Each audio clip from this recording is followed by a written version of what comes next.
Bueno, pues aquí estamos otra vez después de unos cuantos meses en los que no he subido nada porque he estado liadísimo con otros proyectos y con exámenes de la universidad y demás. Entonces ya os avisé un poco que esto iba a ser bastante informal.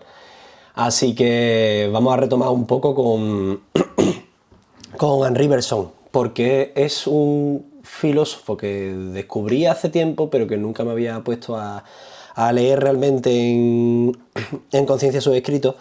Y, y tenía un libro desde hace un par de años que me recomendó un profesor, pero todavía no lo había trasteado lo suficiente, y es Ensayo sobre los datos inmediatos de la conciencia, que es una obra, creo que del 89, y la verdad es que es la hostia, sinceramente. Nunca había leído o sea, hacía tiempo que no leía algo que me trastocase tanto la manera de ver las cosas.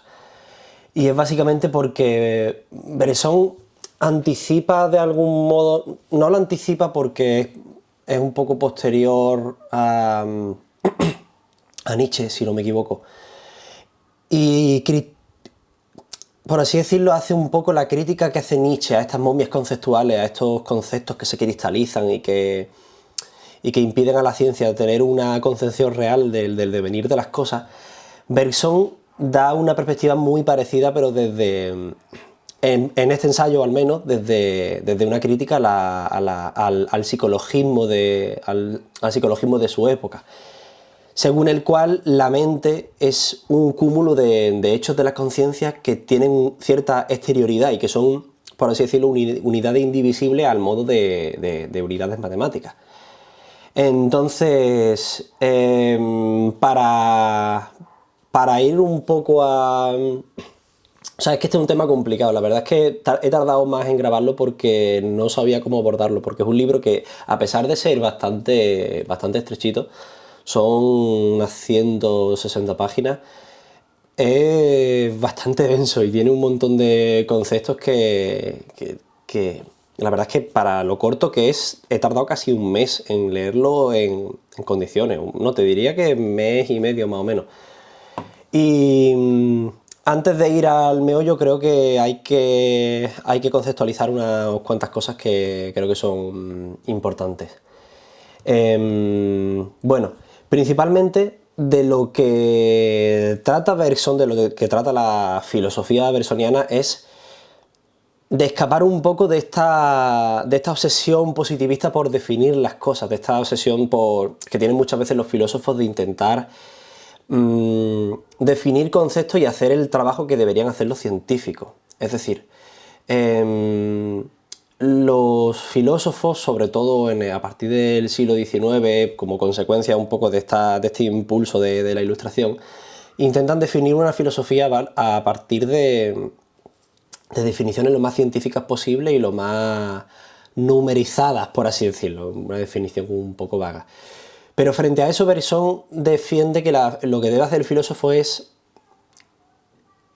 recrear las condiciones para que el lector pueda experimentar eso que está intentando definir el científico. Es decir, no me vale con que tú me digas cuál es la frecuencia del color rojo, sino que yo debo experimentar cómo se siente el color rojo para poder decir realmente que eso es el color rojo. Es decir, yo no puedo definir el amor científicamente. A lo mejor puedo, pero realmente tú no conoces el amor hasta que no lo experimentas. Va un poco de la mano. Entonces, lo que Bresson defiende, por así decirlo, es una forma de intuición. Del mismo modo que el artista no te define una situación, sino que simplemente recrea las condiciones para que tú puedas experimentar esa sensación, pues algo parecido es lo que debe hacer el filósofo. Y simplemente, pues, los científicos van por un lado y los filósofos irían por otro. Entonces, para entrar un poco ya en lo que es la estructura del libro, él empieza haciendo una crítica a lo que se llaman las magnitudes intensivas. Es decir, frente a las magnitudes extensivas, que básicamente miden conforme a la extensión. Por ejemplo, pues si yo mido lo que mide este lápiz, pues yo qué sé, me dirá, pues la verdad que no tengo ni idea, pero me dirá supongo que unos 18 o 20 centímetros. Y frente a eso están las magnitudes intensivas. ¿Qué son las magnitudes intensivas? Son aquellas que miden cierta intensidad. es decir, un incremento que no tiene que ver con la extensión. Pero Beresson halla un problema aquí. ¿Por qué? Porque realmente, si nos ponemos a pensar, casi todas las medidas, incluso medidas que no deberían tener nada que ver con la extensión, son extensivas. Es decir, el hecho mismo de la medición numérica exige extensión. Por ejemplo, él plantea la pregunta de cómo es posible que una sensación mayor contenga a una sensación menor. Es decir, cómo puede ser que, vamos a llamarlo dolor de grado 9, contenga dentro de sí a un dolor de grado 5. ¿Por qué? Porque él piensa que el dolor de grado que nosotros llamaríamos, si estableciésemos una escala de valores, este dolor de grado 9, no sería 9 veces lo que es esa unidad fundamental del grado 1 de dolor, sino que es una sensación que va cambiando y que se va... Es como un cúmulo de hechos de la conciencia que son cualitativos y que no son cuantitativos, no se pueden sumar. Es decir, él pone el ejemplo de si yo me pincho, por ejemplo con un lápiz o con un alfiler, si me pincho en el brazo, en el momento en que yo voy aumentando la presión mecánica que ejerzo sobre el brazo, lo que hace mi... O sea, no estoy hablando de lo que hace físicamente algo, sino de lo que interpreta mi cabeza. Estamos hablando, de, por así decirlo, de epistemología, no estamos hablando de ontología ni de metafísica. Estamos hablando de que conforme yo presiono con mayor fuerza el lápiz sobre mi brazo, el cúmulo de sensaciones que se añaden a mi brazo son un cúmulo cualitativo. Es decir, el dolor al principio está simplemente en el punto que yo marco en mi brazo, pero conforme yo voy apretando más el lápiz, pues el resto de músculos que hay alrededor se van contrayendo por un esfuerzo mecánico que mi cuerpo intenta... con el que intenta contrarrestar, por así decirlo, ese impulso. Y de hecho, si aprieto lo suficiente, probablemente me pueda doler hasta la cabeza y el resto de mi cuerpo se contraiga. Entonces, no es el mismo dolor. Es decir, si yo aprieto el lápiz con fuerza 2, el resultado no es el mismo que si yo... O sea, si yo aprieto el lápiz con fuerza 4, no es 4 veces lo de antes, no es que lo multiplique por 4, sino que la sensación es distinta. Evidentemente es mayor, pero es mayor por un criterio subjetivo, por un criterio de intuición, no hay una relación exacta de 1 a 4 entre el dolor 2 y el dolor 8. Entonces, no sé si me estoy explicando bien, es básicamente que... voy a poner otro ejemplo. Él lo explica a través de los focos. Si a mí me llega la luz de un foco, a mí me está llegando cierta cantidad de luz para el cual el número de focos que haya es indiferente. Y cuando alguien aumenta el número de focos y resulta que me llega más luz, lo que mi cerebro interpreta es que me llega más luz, no que haya más focos. Es decir, a mi cerebro le da igual la cantidad, sino que lo que yo interpreto es que hay más luz. Y a una serie de hechos de la conciencia cualitativos, pues se suma una multiplicidad mayor, pero no hay una suma. ¿Por qué? Pues porque él, él parte de que el psicologismo de lo que él critica como el psicologismo de su época es que estos hechos de la conciencia funcionan de manera, tienen cierta exterioridad unos a otros, que es lo que hemos explicado un poco antes. Esta exterioridad es la exterioridad del número. Es decir, yo para poder explicar una secuencia, por ejemplo, para yo poder contar de 1 a 5, yo tengo que tener en mi cabeza, tengo que hacerme una imagen conceptual de esos números. Es decir, para que yo piense en un 3, tiene que haber, por así decirlo, una sucesión del 1 y del 2 y del 3 para cuya suma tenga yo que retener los datos en la conciencia y yuxtaponerlos. Esa es la palabra clave que utiliza Beresson, es la yuxtaposición. Es decir, para que haya una multiplicidad cuantitativa debe haber una yuxtaposición. En el sentido de, voy a ver un poquito este esquema que tengo, es que ya te digo, es una cosa un poco compleja que...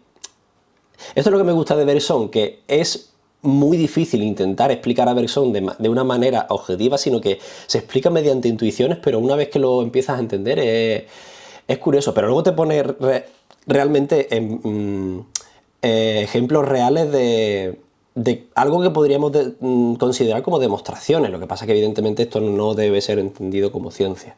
En todo caso, como psicología, en este sentido abierto por así decirlo, de poder abarcar esa subjetividad que hay inherente a los hechos de la conciencia, de la cabeza. Por ejemplo, voy a darle un poco otra vuelta, pues ya te digo, no voy con un guión cerrado. A ver, vamos a usar el ejemplo de las ovejas.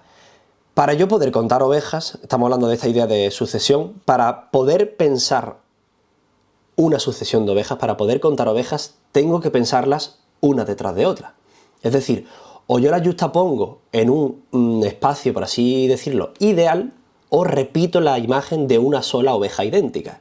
Es decir, yo solamente estoy operando con una oveja a la misma vez, pero al hacer esto estoy eliminando esta multiplicidad cualitativa. Es decir, para yo contar ovejas, ¿qué es lo que estoy haciendo? Es imaginarme la idea de una oveja ideal que voy repitiendo y que la voy reduciendo a una identidad numérica. Y voy contando una oveja, 2 ovejas, 3 ovejas, pero siempre la misma oveja. Es decir, ahí no hay varias ovejas, hay una oveja que siempre se repite, una oveja que yo he reducido a concepto y que he juxtapuesto a través de la memoria en un espacio ideal. Es decir, yo cuento la oveja 1, pero cuando estoy contando la oveja 2, yo me estoy acordando de que había ya una oveja antes que yo he reducido a concepto y a la cual he añadido otra oveja distinta.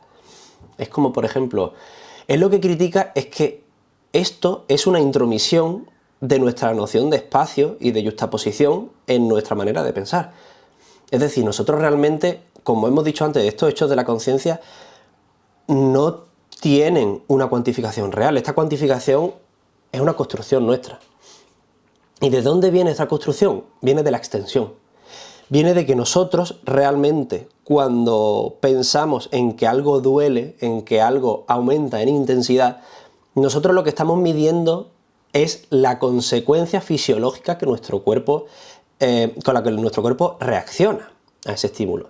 Es decir, cuando yo describo un esfuerzo que hago al levantar, por ejemplo, esto, lo que estoy describiendo es la tensión mecánica que están ejerciendo mis músculos para poder levantar dicho objeto. Pero no estoy describiendo el esfuerzo en sí, no estoy describiendo la intención y el esfuerzo por el que muevo el objeto, sino la tensión mecánica. Estoy midiendo las consecuencias de ese objeto. Y eso es lo que son los hechos, ahí reside la cualidad de estos hechos de la conciencia. Es como otro ejemplo que utiliza el del termómetro. Nosotros no medimos la velocidad con la que... O sea, nosotros sabemos que el calor, según la termodinámica, se mide como ese caos que hay en las partículas que por así decirlo, que a mayor movimiento, a mayor caos y mayor velocidad que tengan las partículas, pues mayor calor. Y a mayor inmovilidad, pues mayor frío. Esa es más o menos la definición de temperatura. Y el frío, pues, se define como la ausencia de calor. Eso es la definición científica. Sin embargo, nosotros no medimos eso a la hora de establecer el calor. Nosotros medimos la distancia en un tubo de mercurio. Es decir, ahí la causa no es la distancia. Nosotros estamos utilizando la extensión para una medición científica, pero esa extensión es la consecuencia de la acción real y no la causa. La causa es el movimiento de las partículas, pero como ese movimiento de las partículas no se puede medir, lo que hacemos es medir la consecuencia.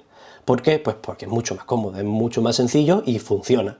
Entonces, el sistema científico tiene su legitimidad, pero hay que reconocer que el método científico necesita simplificar esa serie de conceptos y para poder medir necesita reducirlo a la extensión. Es decir, no hay una cuantificación numérica posible sin la extensión. Es decir, para poder sumar tenemos que retener en el espacio, porque no podemos retener en otro sitio. Es decir, retener en la memoria realmente para Bergson es retener la cualidad de lo que recordamos. Pero para retener una identidad que podamos sumar y que podamos cuantificar, hay que reducirlo a un punto en el espacio. Es decir, por ejemplo, se me ocurre que cuando nosotros pensamos en una suma, nosotros podemos pensar en que si nosotros pensamos en 1 más 1, pensamos en el 1 y en el otro 1 como dos unidades indivisibles que, al combinarlas, forman una unidad nueva, que a su vez contiene a las anteriores. Ese 2 contiene la suma de 1 más 1. A su vez, un 3 contiene a 3 unos. Hay una relación de contenidos en en teoría de conjuntos y en lógica se ve muy claramente cómo un conjunto A contiene a un conjunto B, y vemos como las operaciones matemáticas tienen mucho de su fundamento en esta teoría de conjuntos. O sea, el fundamento de la matemática es una relación de identidad y una relación de continente y contenido. Y la relación de continente y contenido es inseparable de la idea de extensión. No puede haber continente y contenido si no hay un espacio, si no hay un sitio en el que algo esté dentro de otra cosa. Entonces, eso realmente es un constructo matemático, pero lo que dice él es que nosotros realmente nuestra esencia no es pensar así. Eso es una herramienta que nosotros hemos desarrollado para poder llevar una vida social, pero que realmente, eso, si tú sumas 1 más 1, realmente tú estás reduciendo esos números a conceptos. Y en el momento en que tú pasas a sumar unidades nuevas, pues si tú piensas en 2 más 3, tú realmente, o sea, quiero que penséis no en cómo es la suma, no en cómo funciona la matemática, sino lo que dice Bresson es cómo funciona para nosotros la matemática en nuestro cerebro. Es decir, no cómo es la suma, sino cómo sumamos. Si yo sumo 2 más 3, por lo menos en mi cabeza, yo lo que estoy pensando en 2 como una unidad indivisible y 3 como una unidad indivisible, que yo sé que suman 5. ¿Pero por qué? Porque sé que hay 1 y 1, y luego hay 1, 1 y 1. Entonces son 5 unos. Pero realmente yo, a la hora de sumar, ya el 2 y el 3 se convierten en unidades nuevas, indivisibles, que yo combino entre sí. Pero es lo que te digo, nosotros vamos, por así decirlo, reduciendo nuevos conceptos o sea, reduciendo sumas de conceptos anteriores a conceptos nuevos que yo reduzco para poder manejar. Y eso es lo que estamos haciendo siempre. Por ejemplo, mira, aquí lo tengo apuntado. Si tú intentas pensar en un 2, o sea, tú no puedes pensar en un 2 como en 1 más 1 sin imaginarlo gráficamente. O sea, os invito a que lo intentéis. Intentad descomponer cualquier número que sea distinto de 1, intentar imaginar esa descomposición, intentar pensar esa descomposición sin pensarlo gráficamente. Tienes que pensar en una imagen por necesidad. No hay, por lo menos a mí no se me ocurre la manera de hacer una operación matemática sin verlo de forma gráfica, sin ver unos caracteres o ver un gráfico o ver líneas. Da igual, las operaciones matemáticas, por lo menos para nosotros, yo no sé porque no soy matemático, pero por lo menos para la manera humana de pensar, las operaciones matemáticas solo tienen sentido en lo extenso, en la extensión. Entonces, volviendo un poco a lo de la intención, en el sentido de intensidad, estas magnitudes intensivas no son más que la intromisión del espacio, o sea, la intromisión de la sustitución de las consecuencias por las causas. Es decir, a lo que llaman los científicos una magnitud intensiva es la extrapolación de estas consecuencias extensivas, como podría ser la extensión del mercurio en un tubo. Cuando yo eso lo aplico al cálculo matemático, para definir algo que en teoría no es extensivo, lo que hago es crear una magnitud intensiva, pero en realidad no es una magnitud intensiva. Estoy midiendo la distancia del mercurio. Por lo tanto, ahí no hay intensidad, hay una nueva extensión. Entonces, a mí esto me parece una cosa brutal, porque sin ser científico, porque de hecho Bergson recibió el premio Nobel de Literatura por sus libros de filosofía, y de hecho tuvo varias peleas con Einstein,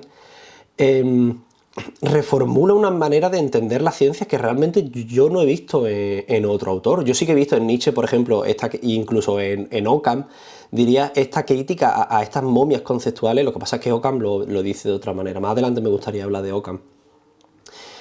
Critica un poco esta cristalización de los conceptos, a la que responde pues la crítica nominalista de Occam, o responde pues la crítica de prácticamente la obra entera de Nietzsche, y sin embargo hace una crítica directa a cómo funciona la ciencia y que realmente creo que tiene mucho sentido. O sea, tiene poco sentido real hablar de una magnitud intensiva si no es por una cuestión pragmática, porque realmente funciona. No se me ocurre otra manera de medir la temperatura, pero es una construcción. No remiten a una instancia ontológica que la respalde, sino que son simplemente una utilidad práctica.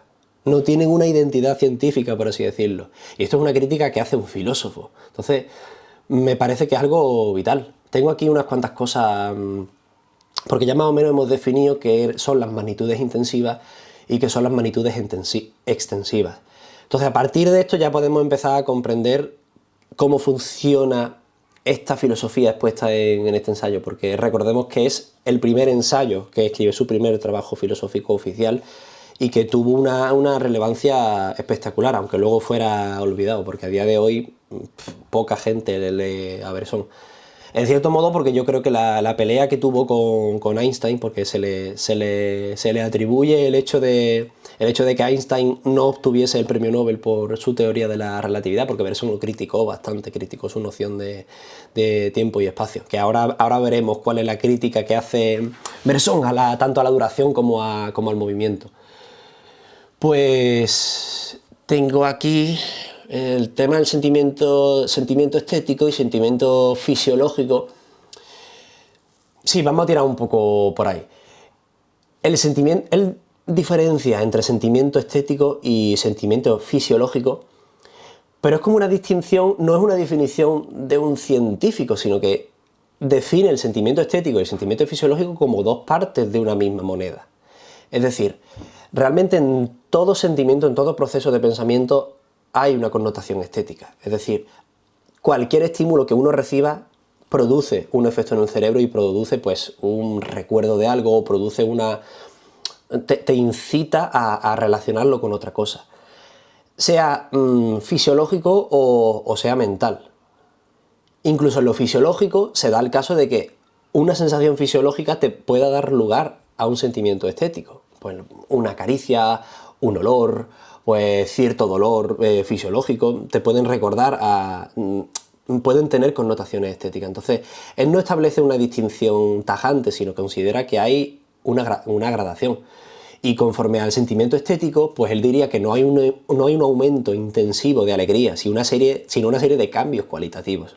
Es decir, si yo soy alegre, si yo tengo cierta cantidad de alegría en cierto momento del tiempo y a la semana siguiente soy mucho más feliz, esta felicidad no es una magnitud intensiva que yo pueda medir y que yo pueda cuantificar. Es decir, yo no soy feliz por los mismos motivos por lo que lo era. A lo mejor creo que sí, pero en realidad a lo largo del día nos pasan una serie de cosas que, si somos sinceros realmente con nosotros mismos y hacemos caso a nuestra intuición real, no es la misma alegría. A lo mejor tú crees que Pongo el ejemplo de... Yo, por ejemplo, estoy contento porque progreso bien en mi carrera universitaria y me va bien con mis proyectos, y yo asocio por las consecuencias, es decir, el resultado que yo obtengo es lo que yo considero que es la causa de mi aumento de felicidad. Pero realmente, si yo lo pienso, no es solo eso, no es solo mis logros de la universidad, es a lo mejor una conversación que tengo con mis padres, una conversación que tengo con mis amigos, es pues alguien que me sonríe por la calle cuando ando, es un cúmulo de sensaciones que se suman en una heterogeneidad cualitativa, pero no es una gradación de si apruebo una asignatura estoy más feliz y si apruebo 3 asignaturas estoy 3 veces más feliz. No tiene ningún sentido, incluso lo veas desde en una escala lineal o en una escala logarítmica, no es algo sincero realmente, no es algo que se pueda cuantificar. Y hay que distinguir entre estas causas mecánicas que nuestro cerebro recibe a nivel como si fuese un transductor. Si nosotros recibimos una cierta onda acústica y nosotros pensamos que escuchamos cierta cosa, en realidad no solo es que escuchemos cierta cosa, sino que nuestro cerebro hace de intermediario, por así decirlo, y lo cualifica. Esa es un poco la esencia de este sentimiento estético. Y por otra parte tenemos este sentimiento fisiológico que está ligado a la causa exterior. Es decir, el sentimiento estético vendría a ser lo que nuestro cerebro genera. Es decir, si yo veo pues un mando del aire acondicionado y veo que es de color blanco, pues a mí el blanco me puede suscitar ciertas ideas estéticas. Y por otro lado, el sentimiento fisiológico sí que tiene un input externo. Es decir, hay una causa exterior, pero esa causa exterior que nosotros llamamos causa, en realidad no es una causa, sino que es una consecuencia, y nosotros proyectamos nuestra respuesta extensa. Entonces es lo que dice, esto se llama una sensación aferente, que es un término que se utiliza en medicina para explicar, por ejemplo, en el sistema nervioso, cuáles son estas sensaciones que el cuerpo manda al cerebro. No que el cerebro manda al cuerpo, sino al revés.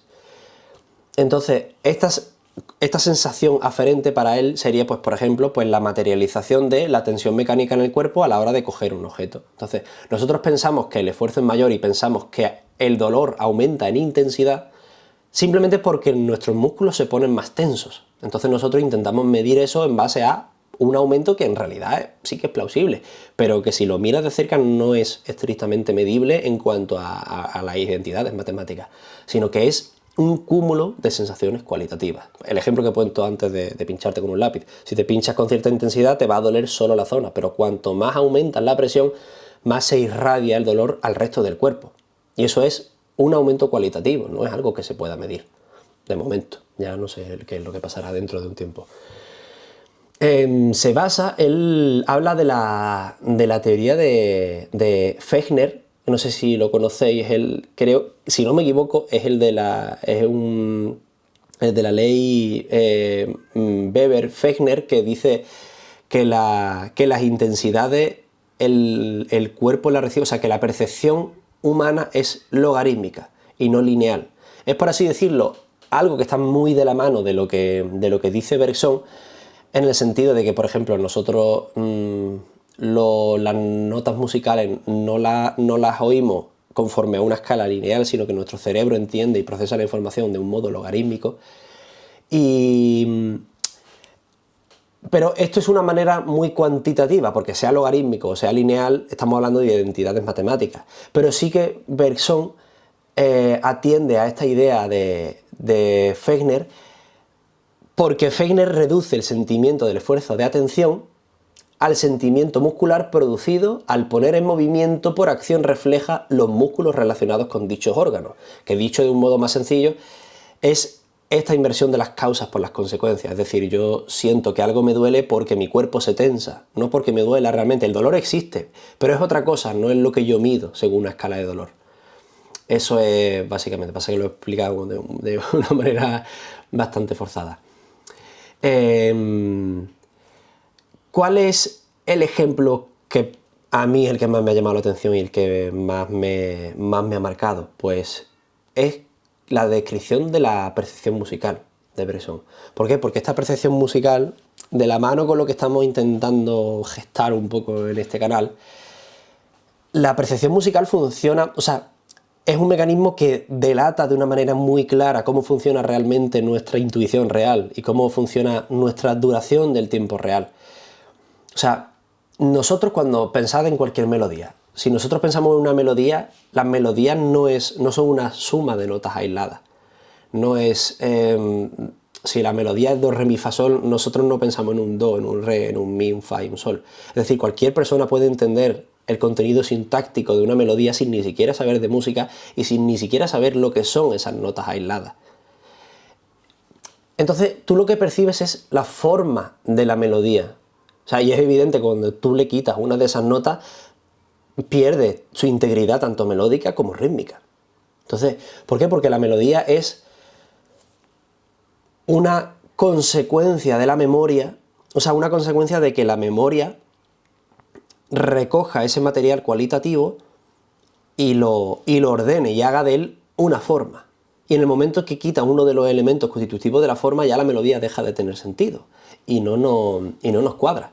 Y de hecho en la música se da también esta inversión de las causas por las consecuencias. Cuando, por ejemplo, yo he sido profesor de música unos años y muchas veces los alumnos se daba el caso que cuando piensan, sobre todo en los instrumentos de viento, o incluso lo he visto en otras clases de canto, porque yo no he dado nunca canto, pero por ejemplo yo he dado clases de saxofón, y en el tema de los instrumentos de viento, uno piensa siempre, cuando empieza, que la tensión vocal se asocia a la altura. Es decir, los alumnos, por ejemplo, cuando son más inexpertos, tienden a tensar más los músculos cuando piensan en una nota aguda. ¿Por qué? Porque, bueno, tanto en nota aguda como en nota grave, o sea, en los registros extremos, en la columna de aire se suele tensar de una manera inconsciente. ¿Pero por qué? Aquí está la clave, porque nosotros pensamos que esa tensión muscular es lo que provoca la nota aguda, cuando en realidad es otra cosa totalmente distinta. No es la tensión muscular, sino que es la frecuencia y la presión a la que tú mandas una columna de aire. Pero realmente lo que va a hacer el niño cuando está aprendiendo es apretar la garganta y soplar más fuerte, cuando realmente es ahí, en ese error inconsciente, es donde se ve esa inversión de las causas y las consecuencias. Entonces, esto es para mí ¿cómo lo explico? Es lo que evidencia este sesgo que tenemos nosotros siempre, de pensar que una cosa, por apretar más fuerte, te va a dar un sonido más agudo. Estamos invirtiendo las causas por las consecuencias. Y no solo pasa incluso con la tensión que nosotros tenemos en la garganta a la hora de soplar, o incluso a la hora de cantar. Es muy común que la gente apriete, gesticule, cuando realmente no es necesario. Tú realmente de hecho, la técnica correcta lo que consiste luego es en reducir esa tensión, porque esa tensión te impide que alcances ese registro. Entonces, en las notas más agudas, las notas más graves, tendemos no solo a tensar el cuerpo, sino a utilizar matices más fuertes, porque necesitamos más energía para ejercer esas notas. Entonces, así como funciona realmente nuestra intuición, no estoy hablando de lo que realmente sea más efectivo, sino que estoy hablando de cómo funciona nuestro proceso cognitivo, cómo nosotros entendemos este tipo de magnitudes. Entonces, ¿dónde está aquí la cuestión importante? En que para Bresson todas estas evidencias, tanto en la percepción musical como en el sentimiento fisiológico, en el sentimiento estético, en estas magnitudes intensivas, lo que se da es una adición cualitativa y no una suma cuantitativa. Es una heterogeneidad cualitativa que no requiere de extensión. Es decir, en los hechos de la conciencia no tienen una exterioridad, sino que son interpenetrables. Es decir, la felicidad que yo siento hoy no se suma a la felicidad que yo sentí ayer, sino que se interconecta y que una coexiste con la otra en la memoria, de una forma cualitativa y no de una forma cuantitativa. Y esta es la esencia del concepto de duración, de Bresson. ¿Cuál sería entonces el concepto de esta duración, esta duración bresoniana? Pues es básicamente un ataque directo a las condiciones a priori del entendimiento kantiano. Otro día hablaré de Kant, pero para los que tengáis un poco más de experiencia en filosofía, Kant, o sea, las condiciones, por así decirlo de una manera muy resumida y muy vaga, las condiciones del entendimiento a priori, según Kant, son la noción de un espacio y un tiempo homogéneo, sumado a la relación de causalidad.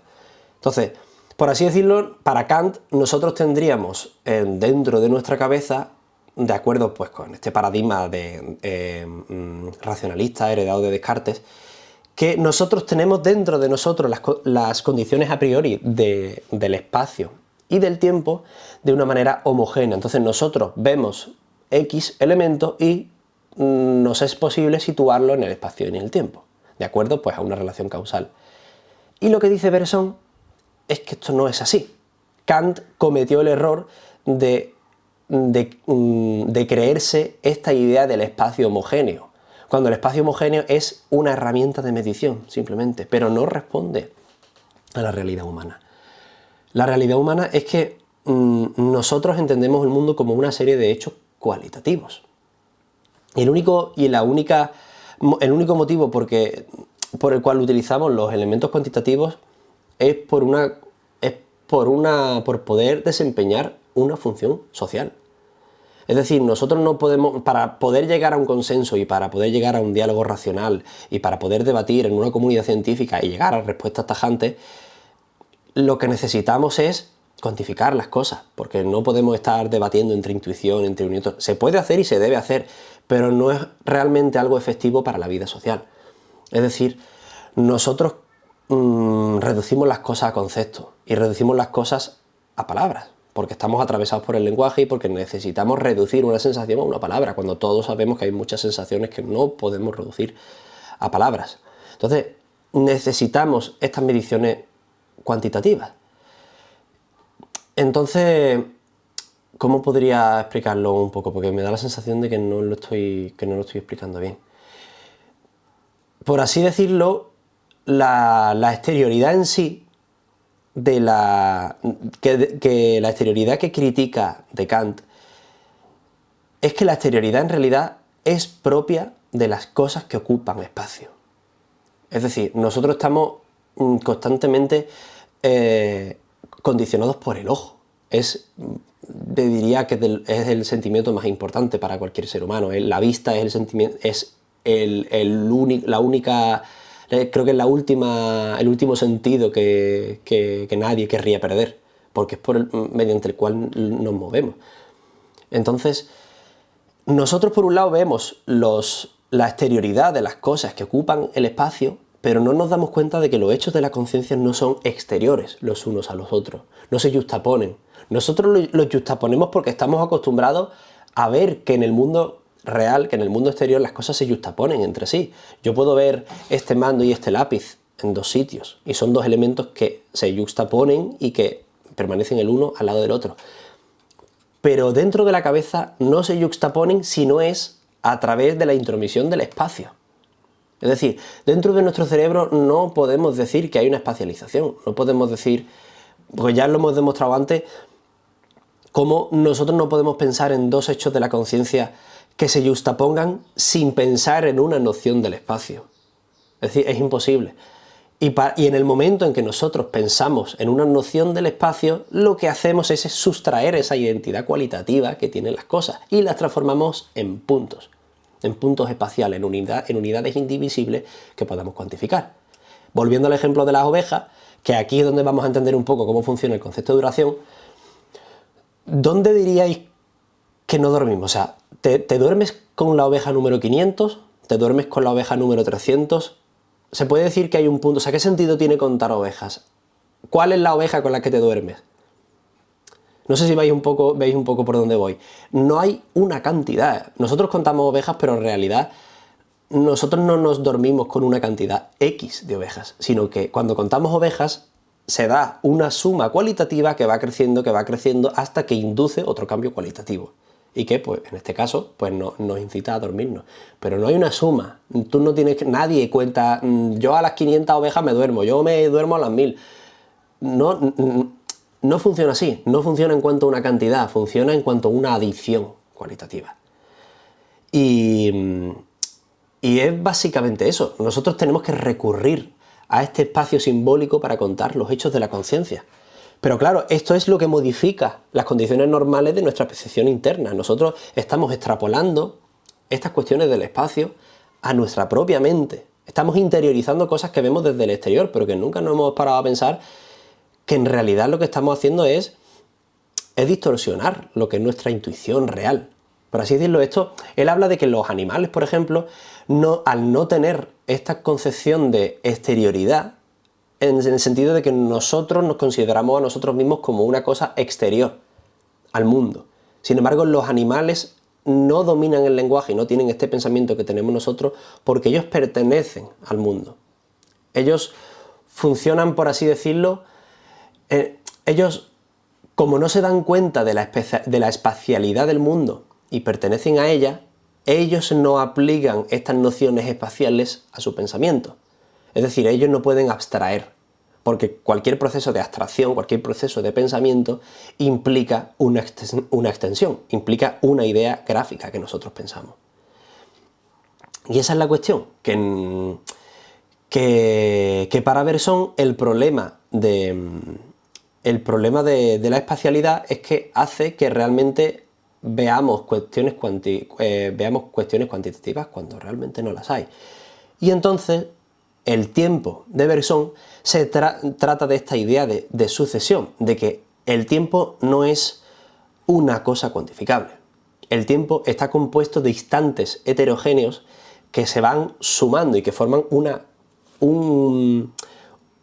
espacio heterogéneo y cualitativo, pero no es una suma de instantes. Es decir, el pasado coexiste con el presente, no es un eje como el eje que marca la ciencia, en el que pasado, presente y futuro son distintos grados de una escala lineal, y los cuales son reversibles, ¿no? El tiempo no es reversible, el tiempo es cada vez una cosa distinta y se va transformando y se va redimensionando. Él pone un ejemplo pensad en la misma calle que veis todos los días, el camino de casa al trabajo, o del trabajo a la casa que hacéis todos los días. Al principio seguramente cuando empezasteis a trabajar o cuando llegasteis a la ciudad por primera vez para trabajar, seguramente veíais los edificios con una idea distinta. Es decir, tú al principio llegas a una zona nueva y ves los edificios y como que al principio no te haces a ellos, pero cada vez que pasas por ahí tu idea va cambiando. Es decir, a lo mejor al día siguiente tú te has peleado con tu pareja y estás pensando en cierta cosa mientras ves esos edificios, mientras pasas por esa calle, pero ya tu circunstancia es distinta. Hay una serie de hechos psicológicos que se suman a la percepción que tú tienes, pero tú no ves esa casa de la misma manera. Y cuando pasan 3 meses, tú esa casa ya la ves como parte de tu espacio habitual, la ves como parte de tu camino diario. Ya ahí no hay una adición, ahí hay una evolución cualitativa, es otra cosa distinta, en la que coexisten la idea que tú tenías antes cuando veías esos edificios, cuando experimentabas ese camino, y luego se ha convertido en otra vivencia distinta. Pero son vivencias cualitativas, no hay, esos hechos de la conciencia no siguen una linealidad, son hechos que simplemente se van sumando de una forma heterogénea, pero que no se suman en lo cuantitativo. Para el cerebro humano no hay una duración científica. Esta duración real es la que cree Bergson que es a la que debemos atender cuando tratamos estos asuntos humanos. Porque esta duración pura implica la idea de deshacerse de este medio homogéneo, de este medio que en realidad el medio homogéneo no es más que la extrapolación del medio espacial al medio de la conciencia. Entonces Bergson pide distinguir entre el tiempo de la física y el tiempo puro. Básicamente porque la matemática, el tiempo de la matemática, el tiempo de la física, lo que hace es contar, mide parcelas, segmenta, corta, reduce a conceptos, reduce a abstracción. Mientras que el tiempo real funciona de una manera completamente distinta, como hemos visto el caso de la música. No sabemos, cualquier persona que escuche una música, especialmente los que no saben de música, saben entenderlo precisamente porque pueden entender esa forma, pueden entender esa identidad cualitativa que se esconde tras la duración, pero no hay unas notas. Las notas son la consecuencia de medir esa melodía. Es decir, el músico que compone no suma notas, piensa en una melodía y luego escribe esa melodía mediante las notas, pero la escritura musical es una consecuencia de la idea musical y de esta melodía. Entonces, más adelante me gustaría precisamente hacer hincapié en cómo se define la melodía y cómo realmente la melodía es una consecuencia, es un desarrollo teórico posterior. Lo que pasa es que aquí ya nos llevamos 43 minutos de vídeo y no me quiero explayar mucho. Pero esto es lo que me parece brutal de Bergson, que realmente me ha hecho darme cuenta que tenemos una concepción completamente equivocada del tiempo, que si bien la medición y esta espacialidad es la mejor herramienta que tenemos para medir las cosas y nos permite hacer predicciones y por supuesto todas estas cosas, pero que en el fondo no es lo que uno siente. Eso no describe para nada lo que es cómo experimentamos el tiempo nosotros y cómo medimos nosotros la experiencia. Entonces, esto no solo afecta incluso a la ciencia, afecta al lenguaje. Es decir, esta crítica que Nietzsche hace, o la crítica nominalista de Occam, que hacen al lenguaje, a estas momias conceptuales, lo que dicen es precisamente que el ser humano, para poder abstraerse, necesita reducir las cosas a conceptos. Pero en el momento en que reducimos las cosas a conceptos, estamos distorsionando lo que realmente son las cosas. No estamos atendiendo a lo que son las cosas de verdad, porque para Bergson las cosas no es tanto lo que son las cosas, sino lo que devienen las cosas. Es decir, tanto la ciencia como el lenguaje hacen, por así decirlo, una captura de pantalla de lo que son las cosas. Toman una serie de capturas y definen la realidad mediante frames, mediante pues lo que vemos todo el mundo que juegue videojuegos, lo que son los FPS, o cualquier librito de estos de POSIT en los que haces una historieta, cualquier La ciencia y el lenguaje, pues el lenguaje reduce las cosas a palabras y la ciencia reduce las cosas pues a conceptos y a cálculos matemáticos. Pero realmente la realidad no es así, la realidad deviene, la realidad se va transformando poco a poco y tú no... Para describir la realidad debemos describir procesos. No podemos coger una parte y simplemente tomar la parte por el todo y hacer... Es como... Nos estamos olvidando completamente de la idea de sinergia. Lo que hace la ciencia y lo que hace el lenguaje es, por así decirlo, decir que la suma de las partes individuales es igual al todo, y no es así, porque en el todo no solo es la suma de las partes individuales, sino que la estructura que forman, esta gestalt, es en sí algo significante. Es decir, el todo no es igual a la suma de las partes, y esto es lo que creo que Bresson quiere decir a su modo. Entonces, me parece tan importante Bresson precisamente por el hecho de que no escucho a nadie hablar de Bresson, ni siquiera en la carrera. Es una persona que ha sido bastante olvidada y creo que realmente hace una contribución esencial a la epistemología, y ni siquiera en historia de...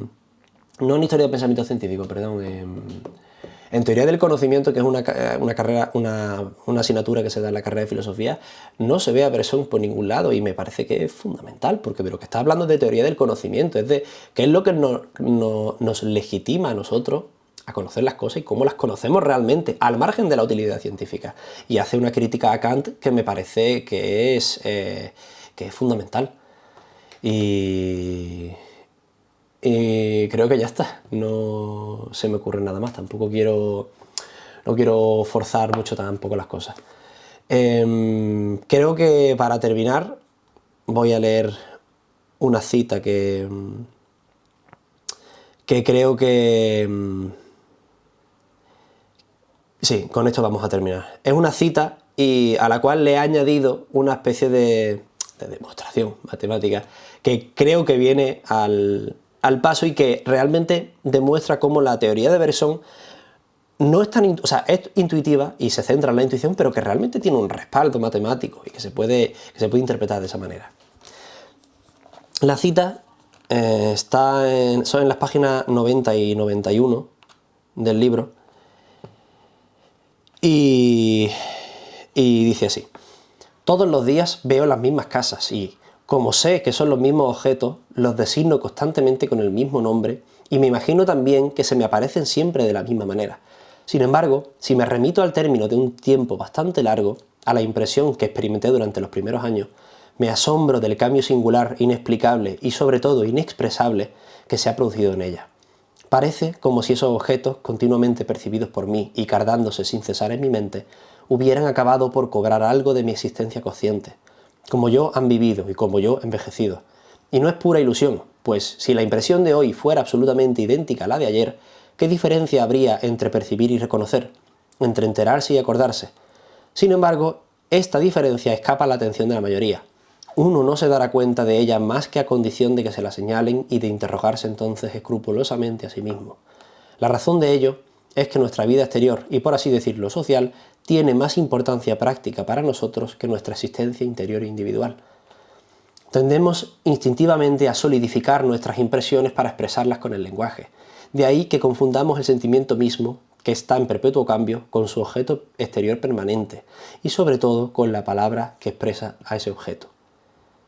Esto es lo que me parece brutal. O sea, creo que la clave de Bresson es precisamente esta identidad matemática que se expresa en la unión. Es decir, según la teoría de conjuntos, la propiedad de A unión B es igual a la suma de la propiedad A más la propiedad B menos la intersección de A y B. Os lo pondré aquí en un diagrama para que lo veáis.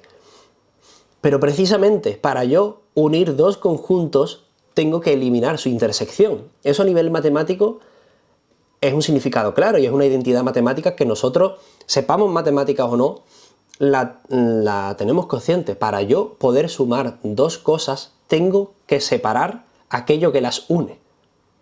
Tengo que eliminar la intersección. Para sumar A y B tengo que eliminar, antes de sumar A y B, tengo que eliminar lo que tienen en común A y B. Y creo que en esa fórmula matemática reside esa esencia. Para yo sumar dos experiencias Y para poder cuantificar, es decir, para poder sumarlas tengo que cuantificarlas. Pero eso implica eliminar lo que hay de común entre ellas. Implica eliminar la cualidad, implica eliminar la relación intuitiva que las une. Y creo que esta es la clave de Bergson. Así que no se me ocurre una mejor manera de explicar a Bergson que mediante una propiedad de la teoría de conjuntos. Así que listo, creo que no hay nada más. Así que ya está, nos veremos en la próxima, a ver qué se me ocurre.